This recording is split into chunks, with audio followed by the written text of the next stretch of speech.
Welcome to the Our Ludicrous Future podcast, episode 3. And they said it wouldn't last, guys. Woo! We're here. We made it. We did a thing. How's everybody doing? Oh man, honestly, I'm still have a little bit of a cold. Yeah, everybody forgive Tim and his voice today. But I'm doing good otherwise. Oh, Tim comes out. It's just allergies. It's just allergies. Yeah, sure. Then I get Ben's whole family sick. I was out in California last week, hanging out with the Solons family, coughing on everyone intentionally.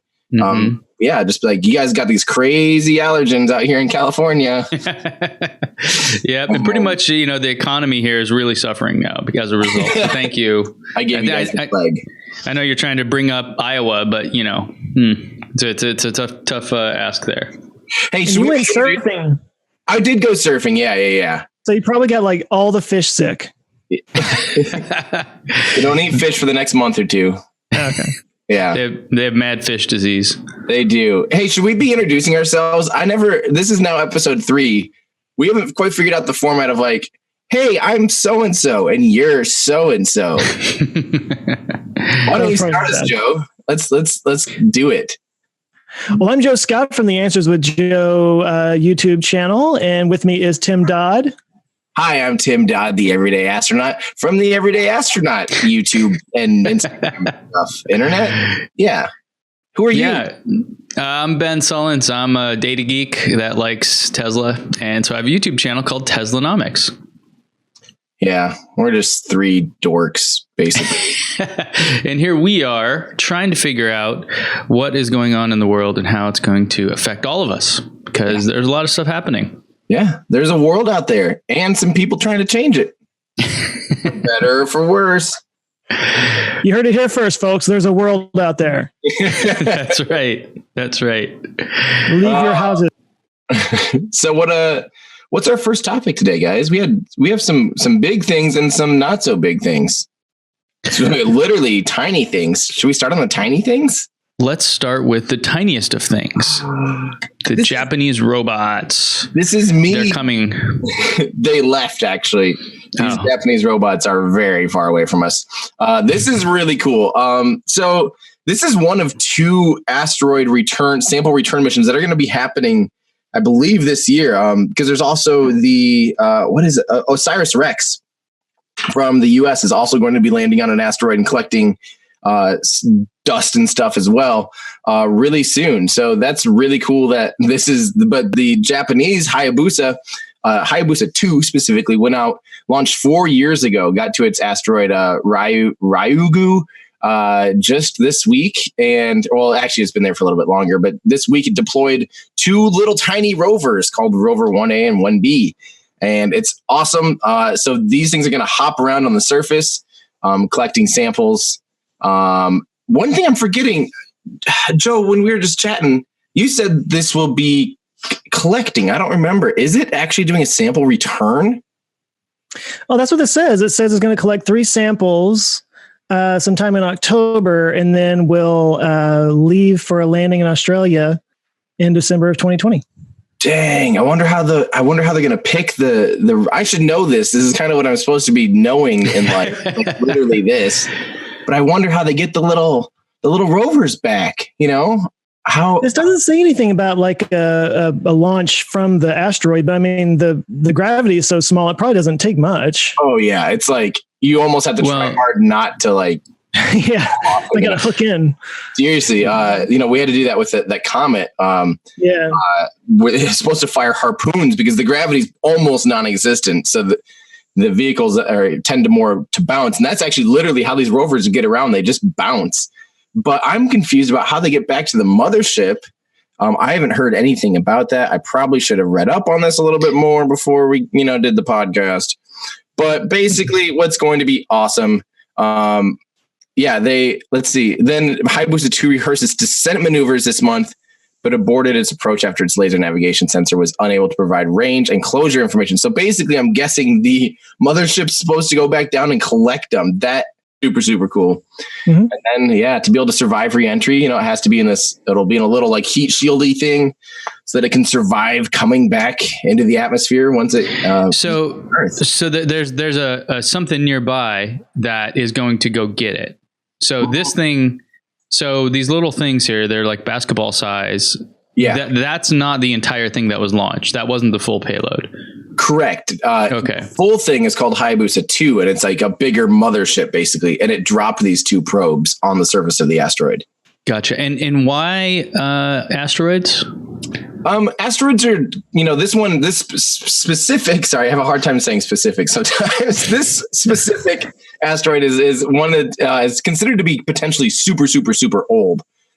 So this is one that might be from the beginning of the beginning of the creation of the solar system. So by studying the rocks and the makeup of this particular asteroid and other asteroids like this, it can help us learn a lot more about what our early solar system looked like. So that's the stuff that just, I'm like, it's like, go out there, get the data, and then let the data speak for itself, and you get to learn from it. Hey, that sounds familiar. Let the data something. I'm Ben Solons. So the thing about asteroids that kind of confuses me, though, is, and I remember Neil deGrasse Tyson talking about this, we actually, if I understand right, we actually don't know how many there are, and it's almost impossible to track them all, right? Like he had this animation I remember seeing where, like, I don't know, when we first discovered that there was a such thing as an asteroid, and then like 10 years later, how many we thought there were, and then 20 years later, and now it's like there's this giant belt of, I don't know what, millions of them or something. Yeah. So how do you find this one, and how do you go? Okay, yeah, let's do that one. There must be a bit missing there that research and science that is just beyond me. So there's definitely ones that are larger and shinier that are easier to track. And once they're kind of in a database and once we know their orbital parameters, it's pretty easy to track, and we don't have to like keep an eye on them, so to speak, the whole time. We basically put them in a database and say, here's where this is. I think, but once you track an object, you pretty much know where it's going to go forever. But there's this is known, what is it called? And Joe, maybe you've done some videos on this. I think it's called the NBody Problem. It's actually one of the problems in math, right? Where we don't actually have the ability, if I understand right, in terms of physics and math, to track everything because they all have their own gravitational like impact on each other, right? Mm-hmm. So it's one of those.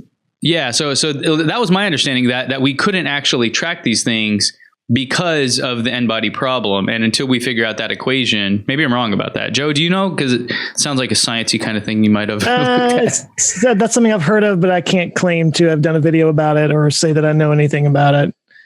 Yeah. Well, maybe someone can leave us a comment there and explain to us who's misunderstanding here. I definitely have to say I'm not much for astrophysics. Like, I am your rocket guy. If we need to get another person in here for astrophysics, maybe we'll call up Neil deGrasse Tyson and he can join us or something. But yeah, the big thing is that you're right, that even right now, look at how much the moon's gravity affects us here on Earth. That's why there's tides. Like, gravity, really weird. And even, when you're out there in the asteroid belt, Jupiter's gravity makes a, huge pull on those asteroids. Yeah. And obviously the sun, and even, Earth when it's close, like and they fall, gravity falls off in what's called the square inverse law. So when you get twice as far away from anybody, it's 4 times less powerful, the gravity is. And so all of a sudden, by the time you have to calculate every body around exactly. It is basically uncalculatable, but for the most part, the trajectory of any object is fairly well known. It's just when you start really trying to track it down. That's why when we see like, oh, this asteroid is going to pass us in 3 years, and it's like it might hit Earth. There's about a 1 in a million chance because we don't have those exact parameters, if that makes sense. Yeah, and I'm looking it up here. So in physics, the NBody problem is the problem of predicting individual motions of a group of celestial objects interacting with each other gravitationally.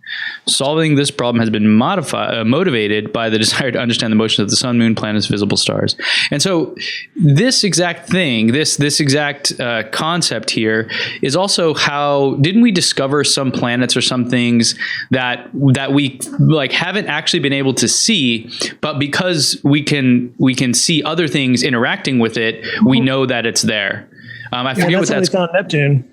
Oh, really? Was that the idea there? Is that we were able to see other things? I did a video on that because they they found perturbations in the orbit of Uranus. So Uranus was perturbed. But they found these differences in its orbit that didn't make any sense, and it only made sense if they were able to predict a large planet out beyond it. So they basically like predicted where this planet would be, and there it was. Yeah. So they've kind of done that recently with a supposed planet 9 or Planet X that is actually, was it like 250 not light years, but like it's way further away than everything else. It's got this crazy elliptical orbit that's like, when you look at its orbit, the orbit of all the other planets in the solar system is like tiny in the middle. But they predicted that because there's a series of asteroids or comets from the Oort cloud that are like on this specific trajectory, they think something must have disturbed those all at the same time. And one of the best explanations is a gigantic planet that is way the hell out there that, which we won't see for 10,000 years or something like that, right? Yeah, something like that. But actually, a lot of scientists think that based on the math, we'll be finding it and actually discovering it and classifying it here within 5 years. Like that window keeps narrowing, and they keep getting more and more confident that they are finding, because they basically have to learn and know exactly where to point the telescopes in order to make a direct observation of it. But that's super cool. There's also the other version of this. So that's looking at, where you can observe planets based on the gravitational effect of each other. But I love the Kepler telescope when it discovered exoplanets, other planets orbiting another star or another sun. Basically, all they were looking for is wobble in the star. And that's because there's planets orbiting it. And they were also looking for little like flickers of light as planets went by. So it's just crazy that these literally like a pixel shift, and they'll be like, a planet. I was like, no, my camera sucks, but they're like, no, like this is a planet, and they actually have the data to back it up, and it's crazy what they can do from that. Well, and it goes beyond that because they can measure tiny variations in the star moving further away and moving closer by the redshift and the light from it, meaning that it was being pulled on by a planet of some kind. People are too smart. Who does that? That stuff I love it.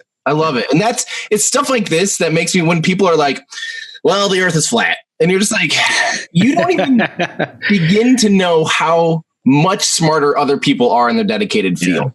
It's such an ignorant assumption that like, I've never seen it, I've never seen the curved earth. Well, and then even that, when you do see something, it's very easy to fool somebody. I mean, just go look for any prank videos online and you'll see people getting fooled at what they're looking at. I mean, it's so even that isn't, that's probably less reliable than people assume.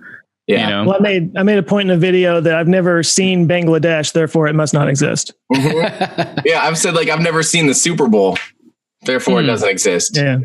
It's like all CGI. All CGI. Those moving lines on the field, those aren't real. Exactly. Who do they think they're fooling?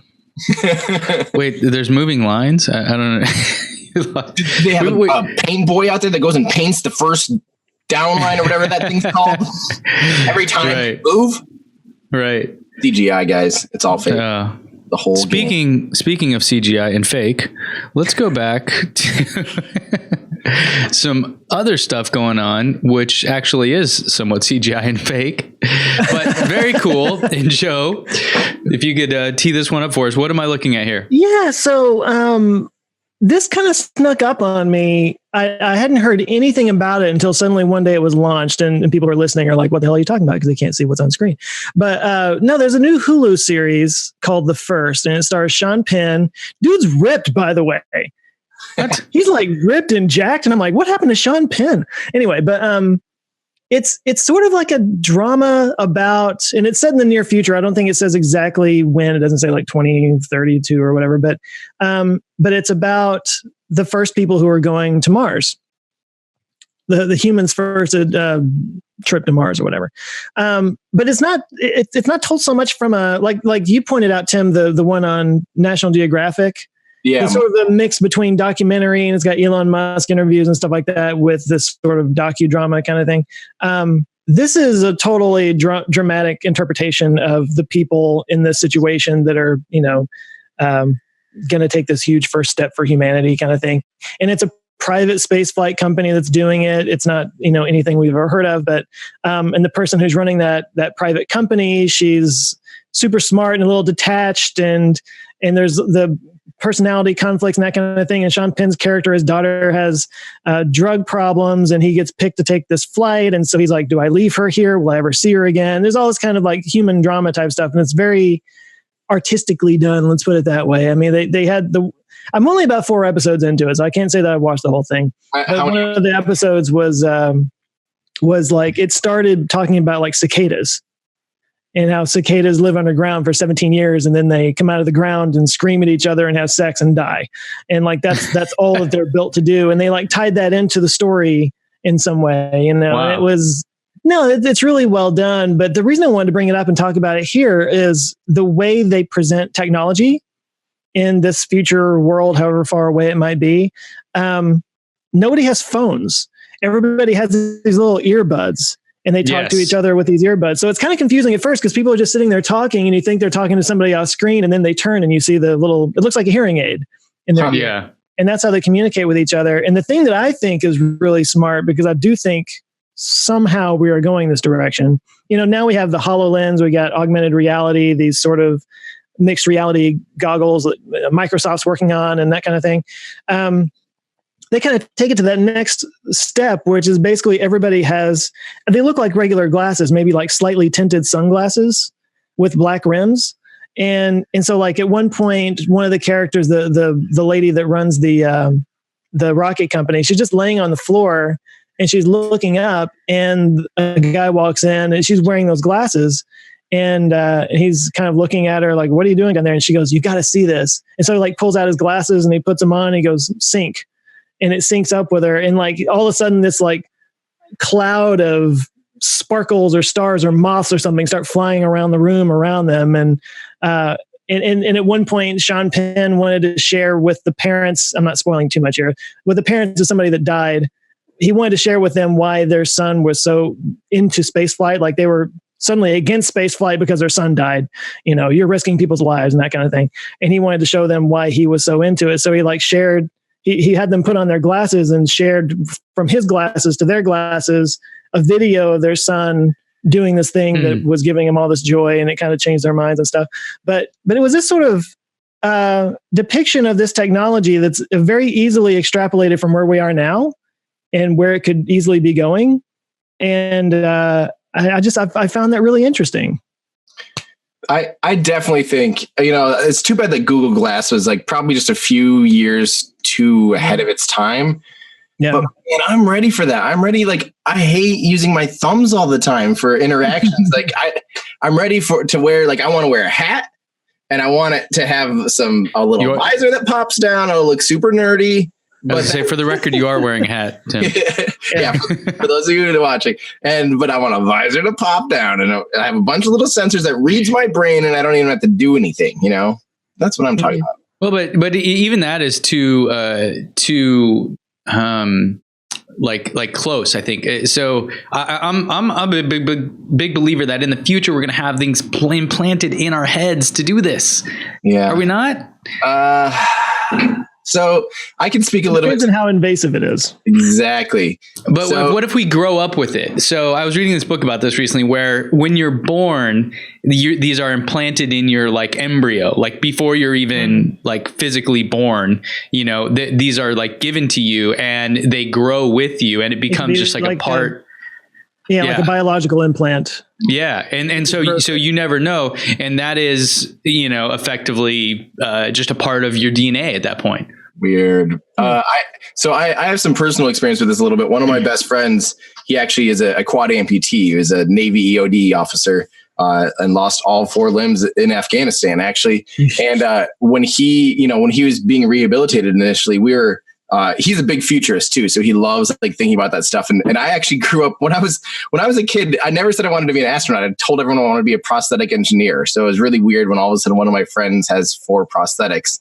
And so we would nerd out over prosthetics. And one of the things that they're talking about a lot is getting over currently you just use like 2 sensors basically on the top and the bottom of your forearm to control how to actuate your hand, either open it or close it or rotate it. Those are the only things those hands can do, basically. And we're sitting there going, can you imagine someday when you can, they embed into the nerve endings, but a lot of people think you need to do it in your head. To me, that scares me, because if you put something in your head and say an infection happens or something, you just infected your brain. Now, and you already have wires going from your brain to, the end of your limbs. They're called nerves. Like, I don't get why we haven't put more, especially now I'm talking more prosthetics, but why aren't we tapping into those nerves right there more than into your brain directly? Because, that way, at least if that grows infected, you can manage that a little bit compared to, this idea of implanting things in my head, that scares the crap out of me. And I'll want it to be all external. Especially, look at right now. What if you got an iPhone 1 implanted in your head? And you're like, well, that's the problem, is how do you make this kind of thing future proof, right? And then the next year, Tim Cook gets up and says, "This is the best iPhone implant ever." And you're like, no. And it's really just the same one, but with a different charger. So it's a different charging connector, but it's the exact same. They're lying. We remove that for your head. Yeah. Oh, which is Apple's quickest growing product category, by the way. You're right, actually. But I just, that stuff scares me when you actually start talking about implants and things like that. But I definitely want us to get better at myopics, reading from the surface of from the surface of your skin.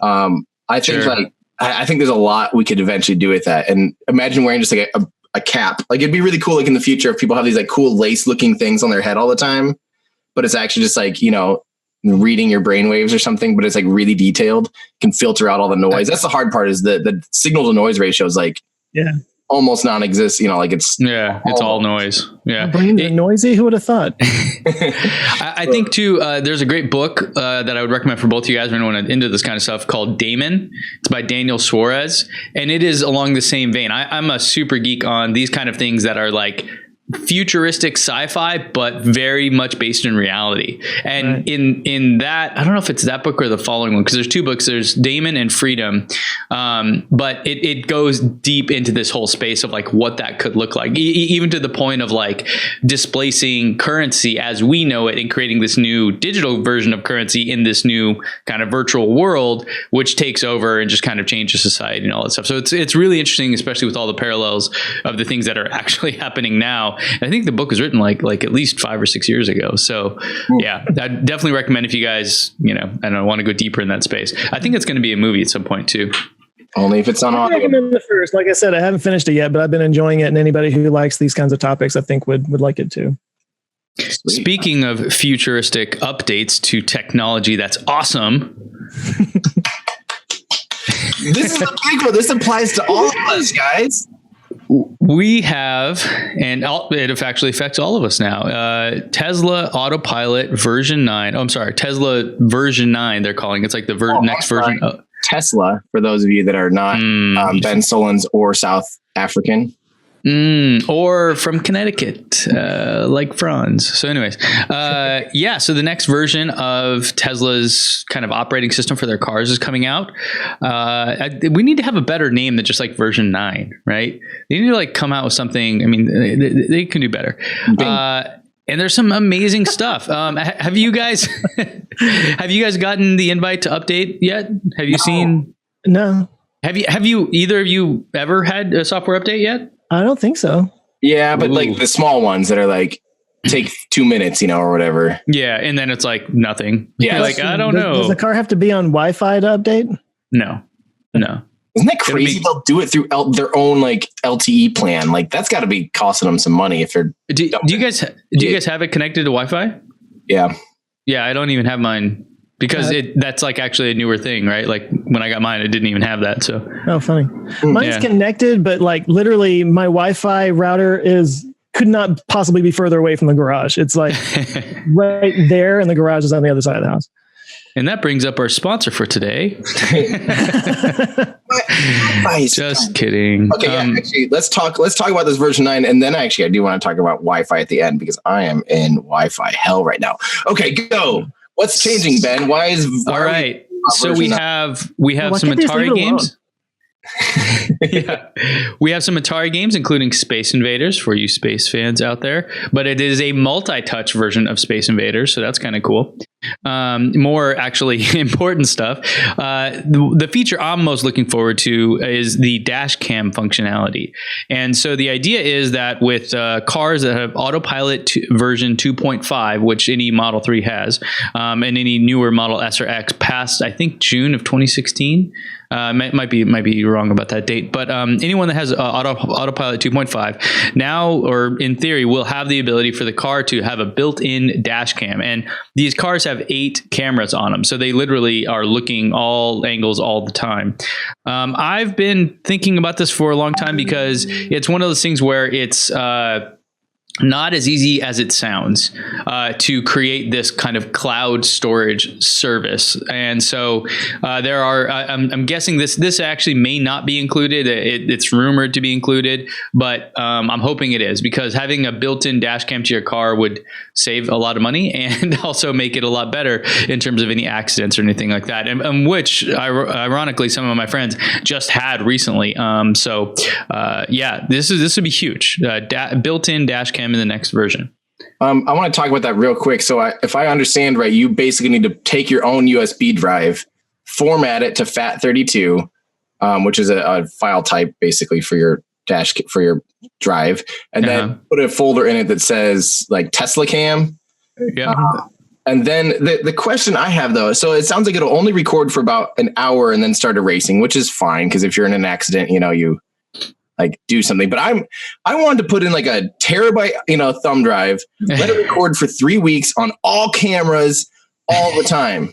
Like seriously, so that if it's parked somewhere and someone keys your car, yeah, like you'd have security systems, you'd be able to like pull out that footage. Like it's not that hard. And then I want to be able it to stream to me, and I could get a view from my car on my phone that isn't necessarily in the cloud, but streaming, so it can still pull off of the.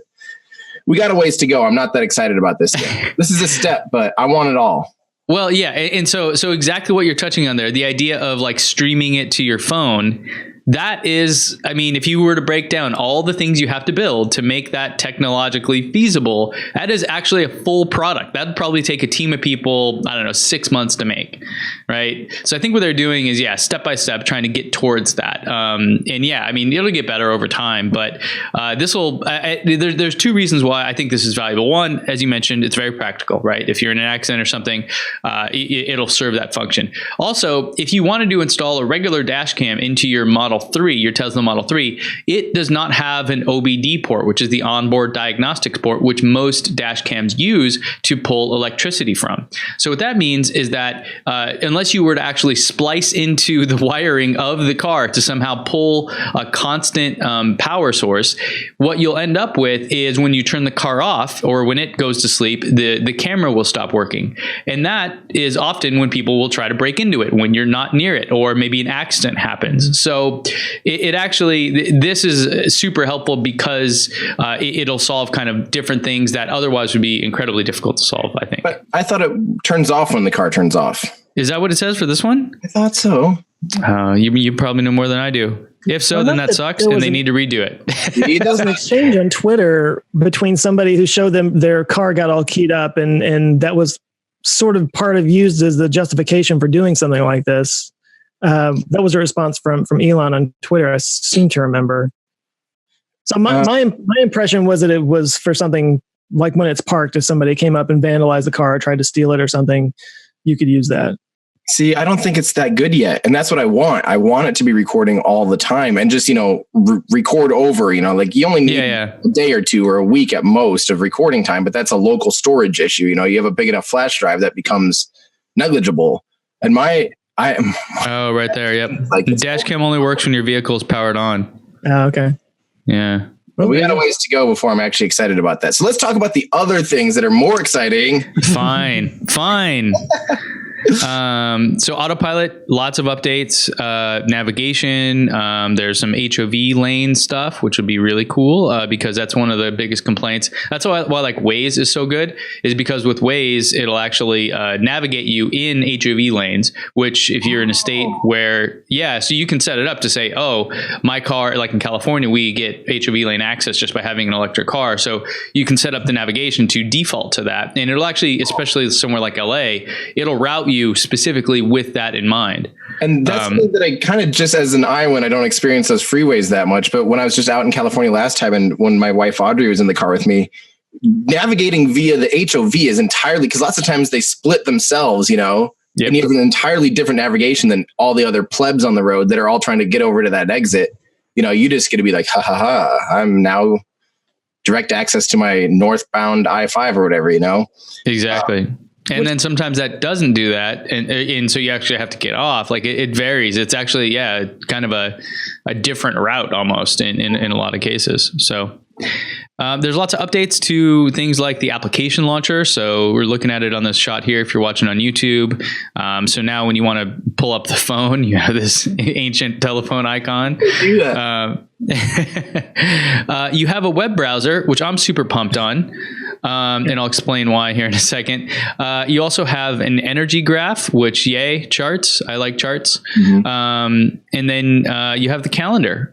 So all good things. Here's the energy graph. We're looking at this on YouTube again. This is the same chart that you get in the Model S and X. It just shows you kind of your range and your consumption and even your predicted range and all those kind of things. So it's kind of neat, especially if you're a geek like me and you like looking at data.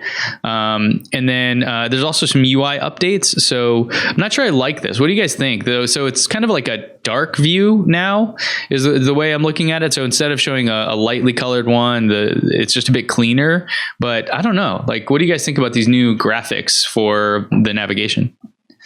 What we're looking at now has the Earth view, which I'm not a big fan of. That's just kind of icky. I wish it was the just Earth. Regular map view. Yeah, icky, yuck, green and life, gross. But it also could be the nighttime mode. It might be at night because it has a new like dark mode or whatever. So hopefully the daytime one is still kind of bright and cheery, but this is kind of dark and sad. Yeah. So, and then one of the other ones was about the navigation moving over to the left. And I don't have a screenshot of that, but it is listed here on the Reddit thread. And that I think is a huge improvement because that's a problem. I don't know if you guys have witnessed it or experienced it as much as I have, but certainly when you're driving in somewhere like LA where it's super complicated and there's 100 freeways you could take, knowing when to get off and all that I find to be pretty difficult in terms of seeing the next turn because that direction is all the way on the far right of the screen. So I'm really stoked on that. I think that's in my opinion, one of the biggest problems that they've had with that. Yeah. I haven't used it that much, but I can see why people want it closer to them. Yeah. About the calendar integration, does it mean it'll actually take, if in my calendar on my phone, if I have an appointment with a location, will it know that because it's sunk to my thing? And when I get in my car, it'll suggest that as a location for navigation? Correct. You just tap it and it'll navigate there. Dude, this is what I'm talking about. That sounds pretty great. Why is this? It took this long for cars to do these integrations, and this seems like a no duh. If it's in your phone, why shouldn't the car know and be smart, kind of predict that you're going to go there now? Yeah, and for the record, my car, which was my Model S, which was built in 2013, had that back then. So, yeah. Yeah, this is why, as an S or an X owner, a lot of people are like there's a lot of stuff that's missing, right? And this is one of those features that sounds little until you don't have it, right? And I can tell you, like, if I'm ever, typically most people are just going to work and back, or where you're going, but sometimes you have a meeting somewhere else, and it's nice just to hop in your car. And in fact, in the morning when you get in your car, like I do, it by default pulls up the calendar. That's the first thing it shows. And so it even just shows you, here's what's going on today. And if you want, you can just click on it. Now, Elon has stated when the cars become fully self-driving, it will, if you do nothing, like if you just get in the car and do nothing, it will actually drive you to that location, wherever that is.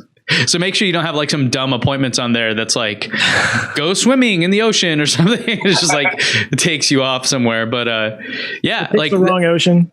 Yeah. For me, it has to drive me to the nearest coast. Exactly. Crazy. What do you think, Joe? Cool. I'm looking forward to that. I feel like me and you have only had these cars for like a week or two, and I already am like still super in love with it, and yet it's already getting better. Like, what? That's why I got it. It was so that I could wake up one day being able to do something I couldn't do the day before. It's the only car that allows that, you know? I wanted something as future-proof as possible. And I mean, find me something that's more future-proof than the Model 3. I just don't think it's out there.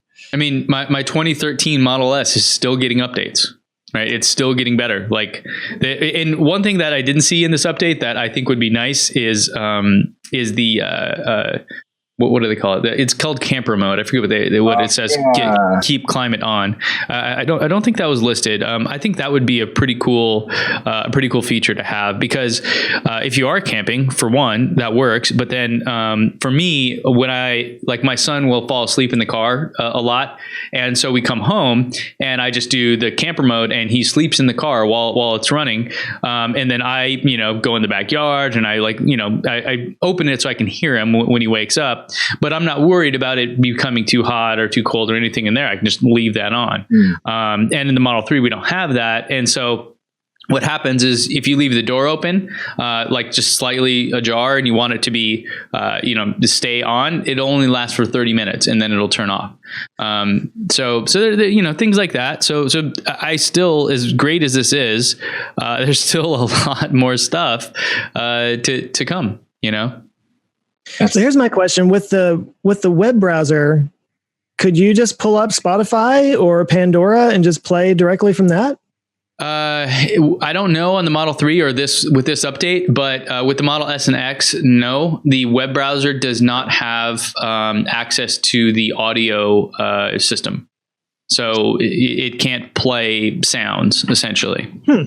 Yeah, it probably does that so you don't do stuff and Netflix and all of those. The browser is actually terrible. And I only know that because I'm a part of Teslab, and we have that app, which is like your Fitbit for your Tesla. And we're super pumped about the Model 3 browser because we have an in-car dashboard for the Model S and X, which gives you the Doppler radar with like clouds and different stuff like that.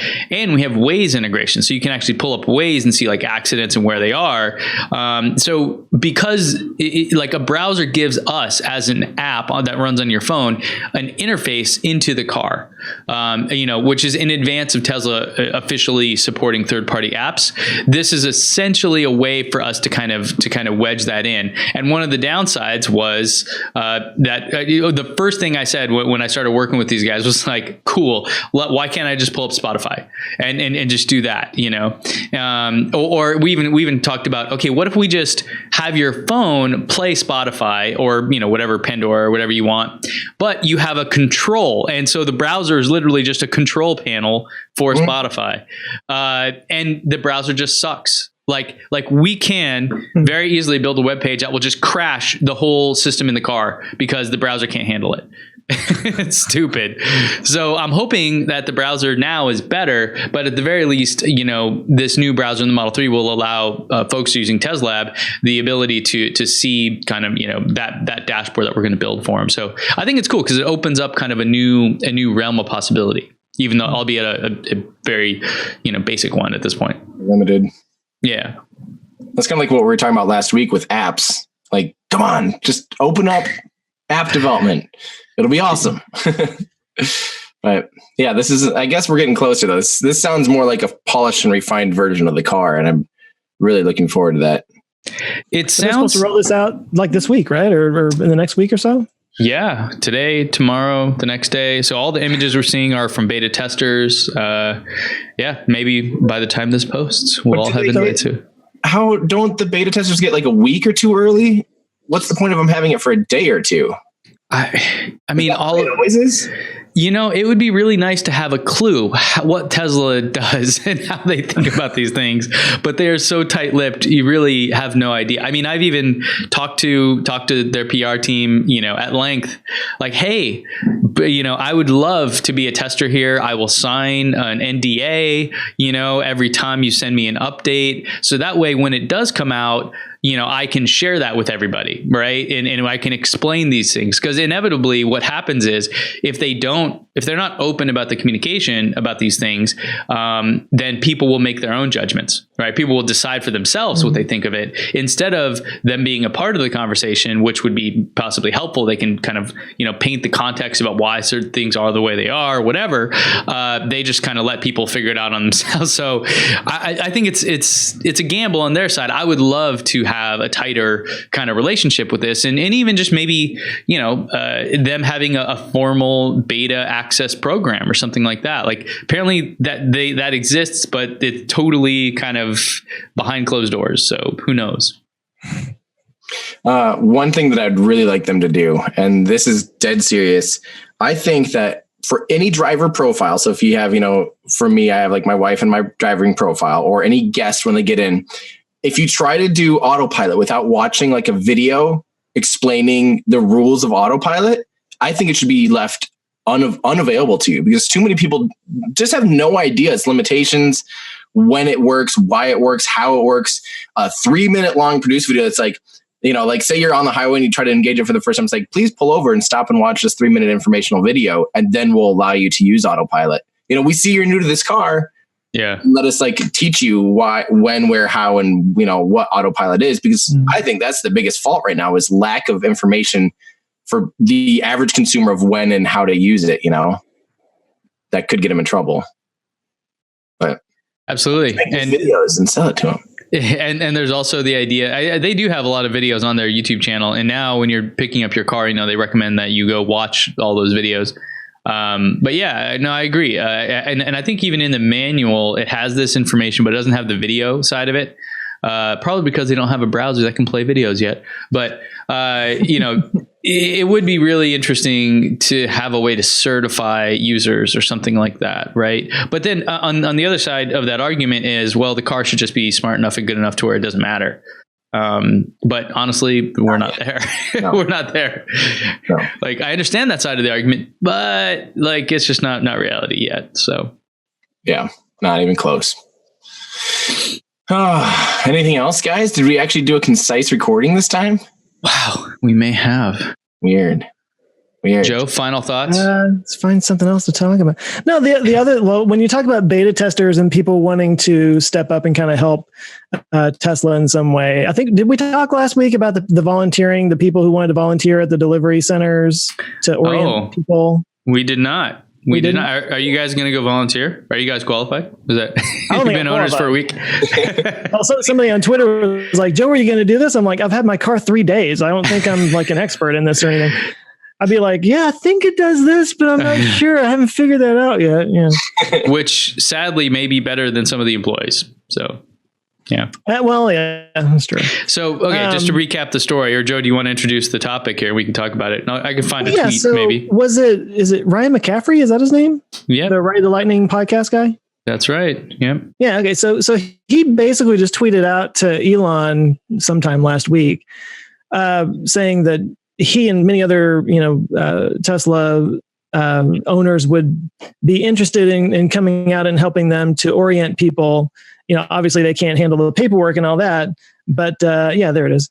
Offering to come out and help. Well, I'll read it. A lot of Tesla owners, including myself, would be delighted to volunteer for free to help with deliveries in times like this. We can't do their paperwork, but we can do orientations. It's fun to educate new owners and see their joy and enthusiasm.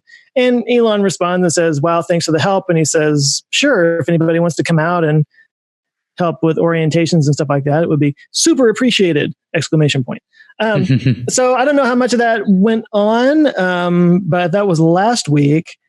The reason why I shared an article with you guys from Jalopnik, who they take any opportunity they can to slam Tesla. They're one of the that's their brand though. That's what they do. Yeah.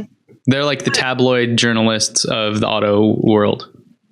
Well, but that's the thing. Like, so you can see that and you can say, wow, thousands of people or hundreds of people, whatever, 2 people, doesn't matter. But people came out to volunteer their time to help a company that they believe in, that is promoting a cause that they believe in, to help other people just because they enjoy talking about it. It's probably something they would do anyway, you know?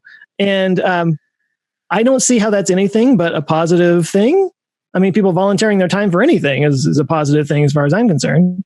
But of course, Jalopnik put out this article that was saying, you know, billionaire refuses to pay people for doing work or asks, you know, his customers to come volunteer for him and stuff like that. Because I'm a masochist, I started looking through the comments just to be like, is anybody else going to call this guy out on his BS? And of course, there were a few, but mostly it was, you know, it's people of that same ilk. But the name Tesla cult kept coming up. Somebody was like, oh, all these Tesla owners are a cult. And I was like reading that and I was thinking, but here we have somebody taking something that's, you know, demonstrably positive, people wanting to help other people out, and making it a bad thing. Like they're spinning it so hard, any kind of positive news or any kind of positive thing about Tesla, they're spinning it so hard in a negative direction.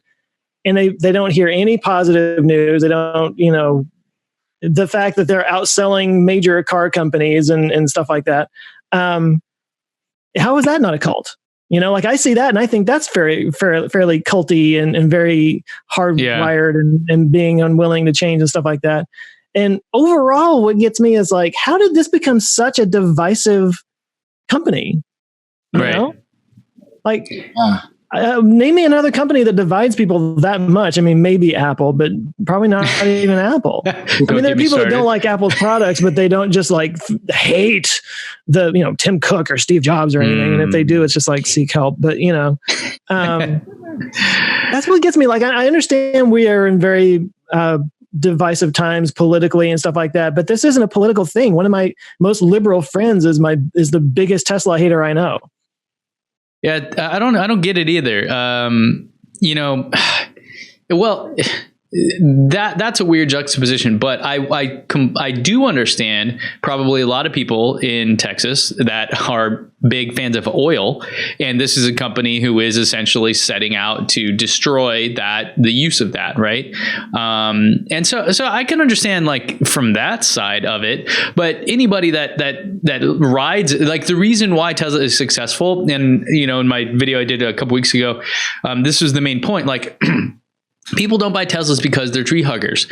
People buy Teslas because they're awesome, because they're faster, safer, and just all around better than the other cars out there. And I think that in a lot of ways, causes like whatever you want to, you know, climate change or poverty or whatever the case may be, like you have to win objectively. You can't necessarily try to win on on like a caveat or some exception. Mm-hmm. But Tesla's doing that. Like literally, it's the safest car. It's you know, the fastest car. It has all these characteristics which are just better.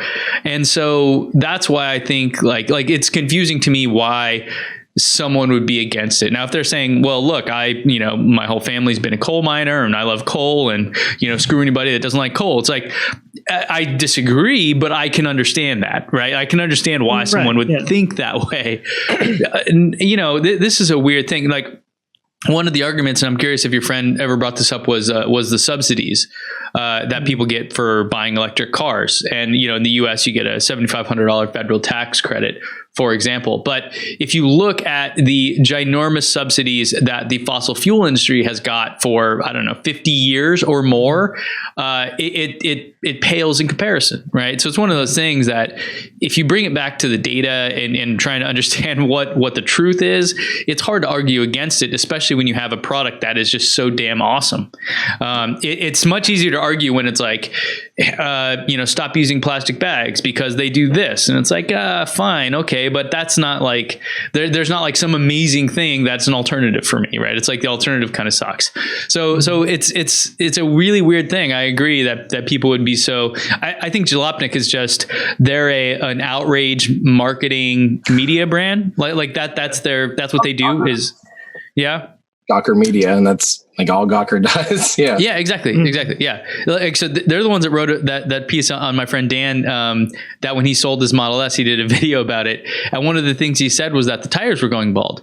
And that was the headline. It was like, idiot YouTuber sells Tesla due to bald tires. But really the if you watch the video, the thinking behind it was that he lives in Utah where it snows a lot. And this is a rear wheel drive car, which doesn't do well in the snow. Right. And then he talked about the tires. And so it was, that's what Jalopnik does. But your friend's case, that's an interesting, different one. And I have a lot of friends that are similar to that. And they're the same people that fight change on like cell phones. It's so funny. I have this one friend that will absolutely like tooth and nail say like, I hate the new iPhone. I'll be like, what do you hate about it? He'll be like, it's just stupid. It's overpriced, blah, blah, blah, blah, blah. And I'll be like, what do you have? He's like, I'm just going to keep this trusty 2014 Samsung or whatever. But the thing is like you were hating iPhones in 2014 or in 2012. And this 2014 Samsung is way better than what you were hating on 4 years ago. So it's not like he doesn't hate the what it is because he has that now. He now owns something that is as technologically exactly on par with the thing he hated 4 years ago. He hates like the change and the evolution and the constant like innovation. To some people, that's scary, and it disrupts them. It disrupts their like flow and what they do. One of my best friends, actually, most of my really good friends, we were huge car nerds. Like we were the guys that every weekend we're in garages working on cars, tweaking them, drag racing, and things like that. So a lot of my friends still like they want to get their hands dirty. They want to be wrenching on things, and Tesla is you don't touch it in that sense. Yeah. And you don't get to control it. You don't get to be like, well, I'm just going to upgrade ECUs and get 4 more PSI a boost and therefore X amount more horsepower. They don't like that. They want to have some control. They want to have some of that, physical investment in their vehicles for some reason. And for me, I got to the point where I'm like, I'm too busy to do any of that crap. Make my car fast, make it do awesome things, make it reliable, and make it fast again. And then also fast. And then if it's like green, I'm very happy with that. Like, that's great.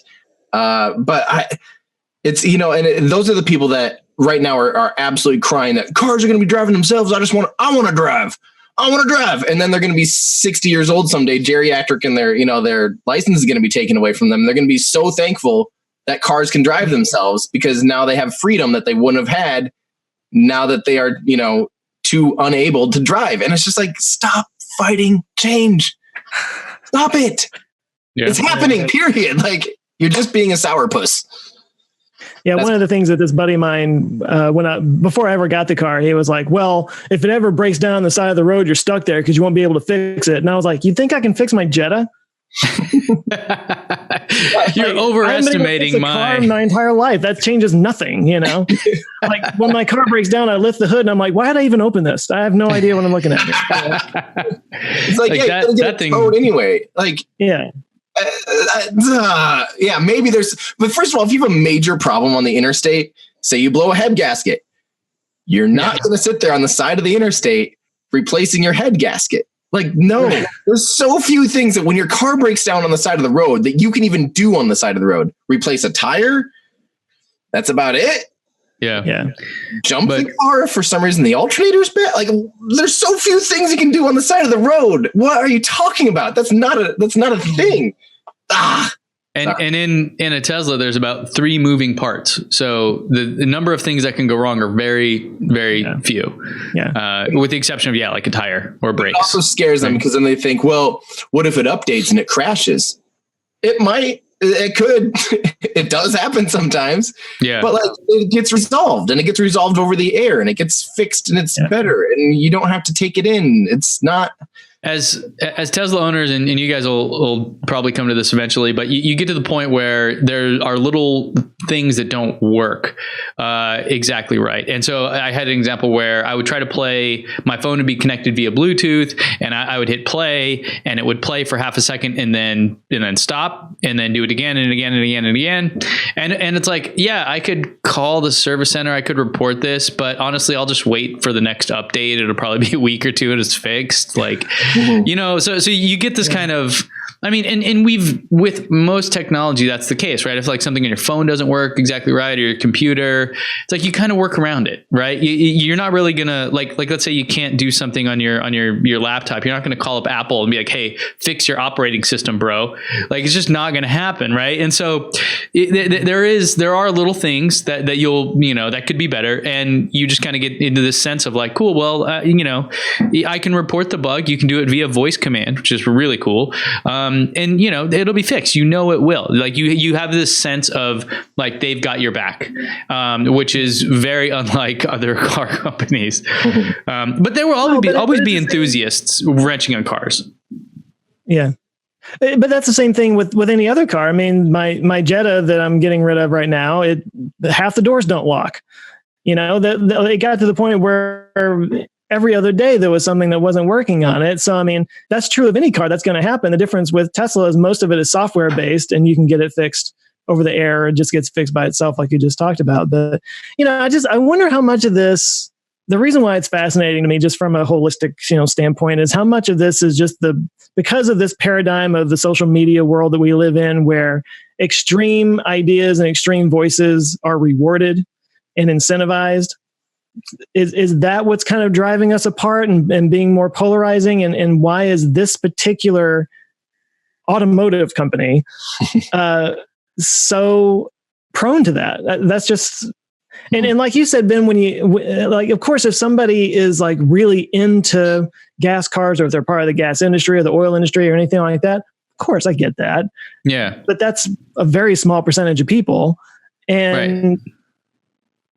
That's a true threat to your identity, to your livelihood. Yeah. Right. And so anybody would probably not take that laying down. Right. So I think I can disagree with someone in that front, but I can understand them. When people say like the whole subsidy thing or electric cars are like hurting the planet more than gas cars and things like that, those drive me off the deep end. And that's when I come back with all the data and stuff like that, so. I actually just had that a conversation last night where they said their friend is like a super tech person that does science in Germany, like an actual like scientist or something. They're claiming that, electric cars over the lifespan of the car has more carbon footprint than a, gas burner. And I know like Top Gear, for instance, in probably 2008 or something, had this big thing where they talked about how the Prius, due to its manufacturing of batteries, was, blah, blah, blah, actually had a bigger carbon for a million miles or something, had more carbon footprint than say like a Land Rover, where more of the parts were, sourced locally. They didn't have to ship half the car from around the world, the other half from here and then into this mine and then refining it here and here and here. But then people poked holes in that really quickly, saying they were like using super like 1970s data on the mining, operations and the refining over here. Like someone really quickly like figured it out, like, oh, you guys are just straight up wrong, like factually wrong, and I would love to see that. Like I've been waiting to find a really, really, really good, solid, reliable source that actually talks about, the actual carbon footprint these days. Cause I know battery manufacturing can be pretty heavy as far as that stuff goes. Well, you ask and you shall receive, my friend. The Union of Concerned Scientists has a study that they did back in 2015 looking at this exact thing, cradle to grave emissions, from the sourcing of the raw materials to the disposal of the vehicle. Mm-hmm. And depending on your source of energy, and essentially like if you're like in Texas actually is a good example, because there's a lot of oil and things that generate a lot of the energy there. So those are worse for the environment than in other parts of the world. So what they did was they tried to come up with a metric, and that metric was essentially for a gas car to have the same impact, what miles per gallon would it need?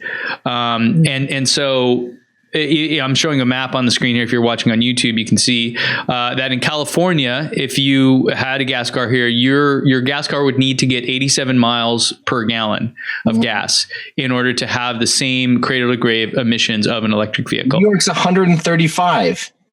Yeah. Yeah. And so you see though that some parts of the country like Oklahoma, and there's some purple states on here. I don't know the names of these states. I don't know where they're somewhere in there.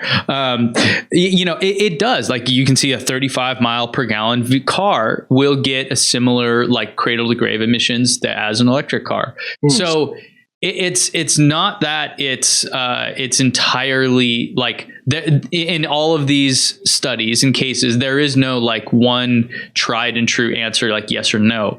But if you want to look at kind of the aggregate and kind of bubble it up and say from a high level, you're looking at, you would essentially have to have a 68 mile per gallon vehicle in the US gas car to have the same cradle to grave emissions as an electric car.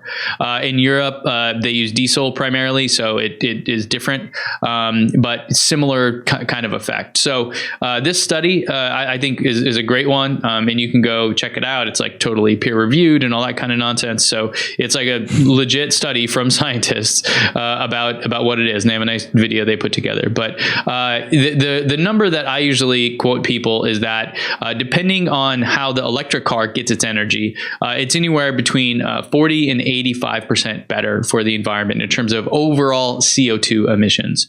And the big variance there is, if you're living in West Virginia, where coal is king, and that's where a big chunk of your energy comes from, that electric vehicle, yes, it is emitting less, but the energy that's getting is also very dirty as well. So this is another argument that people have. And there's, in certain parts of the world, that is a very valid argument. However, if you're like in California, where like in San Diego, for example, we haven't had coal in our energy grid since 2012, I think it was. It's stupid to like the amount of emissions from the energy that you use are incredibly low. And then if there was another study done that showed that something like 35% of people with electric cars have solar panels. And when you have solar panels on your house and you are generating enough electricity to power it, you are like close to zero in terms of the actual like life cycle emissions or the operational side of it, because there's the creating of the thing and then there's the operating of it for its life. So I mean it's this is it's changing too, as I can't wait for them to do another one in 2020 or so when battery technology is better and we're getting further and further better, blah blah blah blah, producing it more locally and things like that. But also when the energy grid goes more green, as more solar comes online, as more wind power. Iowa is huge on wind power. We produce more wind than we actually consume in Iowa. So we have to sell it off to other states, which is awesome. So we all need to consume more. T-Boone Pickens, come on. Where's T-Boone at? I'm just excited that, I'm very curious how much that'll sway in 2 or 3 or 5 more years. So that I think, regardless, okay, you could cherry pick data and make an argument for or against. Everybody can do that. In the aggregate, you can't really do that, right? And overall, electric cars are better. Like you can look at the data, and that's objective truth.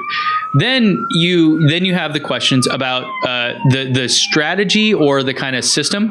And so the thing you just mentioned is key. Is that unlike gas cars, electric cars have a network effect. So if you are in West Virginia and the majority of your energy comes from coal, the electric car, it still is essentially, because the energy it gets is incredibly, emitting a lot of CO2, it still accounts for a good chunk of that. But once that switches over to wind power or solar or something else, it has an instant network effect of every vehicle using it for transportation. All of a sudden, the emissions that they were accounted for just dropped tremendously. And so from like a strategic energy standpoint, electric cars enable this, whereas other cars don't. And so I think like that is another kind of objective truth there, that, or just an advantage you could say that electrifying transportation has. That's awesome. That's super cool. Bringing the data for you guys today. Yeah. That sounds like a pretty great place to end. I love it. That's cool. I'm excited. This stuff just gets me riled up. I'm all stoked that, we're actually seeing an improvement in our world. And the idea of me, if I could put solar panels, when I put solar panels on my garage or on my roof, the idea of just driving around for free for the rest of my life. It's wild, right? That's so crazy. That's what you do, Ben, right? Yeah. I've got 16 panels on my house. I've had them for a couple of years. And as soon as you get an electric car, you guys will notice it. You'll notice it on your electricity bill. Well, maybe not. I don't know what you guys pay for electricity out here. It's stupid expensive, but it'll definitely go up by a significant percentage. So I think that's why, I would not be shocked if that percentage of people that have solar panels that also have electric cars, starts to get even higher and higher and higher, because it makes a lot of sense, and there's something really freeing about it. I think, wasn't that the thing in the 70s? There was like the gas crisis, and one of the big reasons about like renewable energy was energy independence. And I think like it's super cool when you can literally do that in your own home, right? You can literally be energy independent, and drive and, function, without the rest of the world, providing for you. So something really cool about that. That is super cool. Well, we need to probably close out with, what are you working on this week, Joe? Oh, I got a fun topic. I'm talking about cryonics. Ooh. About people freezing their bodies to be revived at some point in the future when science can fix what killed them. That's awesome. And I'm talking about, like, is it really that crazy? Or is it, because it's kind of culty right now. People look at it and think of it that way. But okay, so why would I freeze my whole body though? I want to freeze just. Okay, I was gonna just freeze my brain. Yeah. Give me a new body. Give me like that 25-year-old me, right? Yeah. Well, there was a guy in a video that I saw. He actually runs Alcor, which is one of the maybe the biggest cryo places. But anyway, he said he's just freezing his head because he's like, my body's going to be a wreck. Yeah. Why would I want that back? Right. If they can bring my head back, they can give me a new body. So, trade me up. Yeah. Just upload my consciousness into the network there. Yeah. So that'll be a fun one. That's really cool. What about you, Ben? What about you guys? I am working on my online course for my data academy. That's my main focus right now. So I'm kind of on YouTube. I'm a little bit behind, but news on Monday, Tesla news, and then data academy stuff, trying to help people get jobs in the field of data. Cool. What about you, Tim? I'm working on still the video. I'm trying to explain the new reentry of the BFS, the spaceship portion of SpaceX's BFR. It's crazy, and I've been playing around with it a lot in Kerbal Space Program to like really show the physics of how it works, because it's super, super different. And so I'm kind of going to be comparing this new reentry system to, I found actually an old Russian system in the 80s that used a similar like almost air brake to change its pitch through reentry. I've been doing a lot of research. I love this stuff. This is the stuff that gets me super stoked. So it's going to be a really fun video, and I'm going to compare it to the space shuttle, because I get every other comment so far on my video from last week is, well, isn't this just now a space shuttle? Isn't that how the space shuttle re-entered? So I'm going to have to explain how it's still way different than the space shuttle, and why it's like heat shields and stuff are going to be different than the space shuttle too. So I'm trying to figure out how to balance the thumbnails, because I think I do need to compare it to the space shuttle, but I don't want it just to be one of those like side by side. I don't know. It's less of a flying brick and more of a falling brick. Yeah, it is. It's literally just, boop, it just falls. Yeah. Yeah. Awesome. So tune in for that. Yeah. But we probably, one more time, you can find us here on YouTube. If you're watching on YouTube, our Ludicrous Future. Do we actually have that URL quite yet on YouTube? Okay. So you can go to YouTube. No, not on YouTube. Stupid YouTube. No, they haven't approved us yet. We've only got 2 videos, so they're like, I don't know about you guys. Come on, YouTube. Yeah, but people can find us at ourludicrousfuture.com or ourludicrousfuture.com/YT will take you to the YouTube channel. Okay, but in the future, you also go to youtube.com/ourludicrousfuture. But then obviously you can find us anywhere you listen to podcasts. Make sure and check that out. This is meant to be a podcast first and foremost. So if you're driving around, put us on your way to work every Friday or whenever this comes out, or Monday, or whatever you want to do.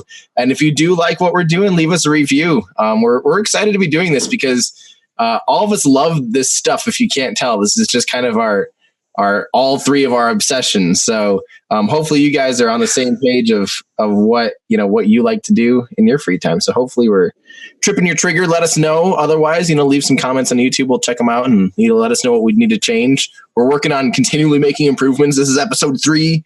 So hopefully it just gets better from here on out. Right?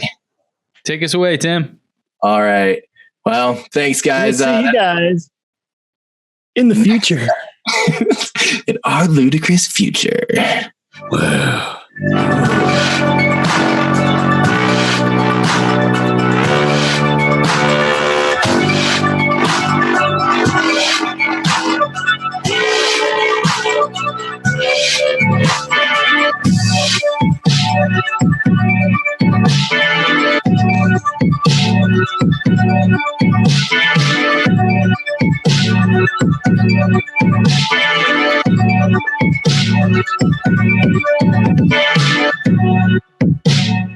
Our Ludicrous Future is Tim Dodd, Ben Solons, and Joe Scott. Music by Tim Dodd, the Everyday Astronaut.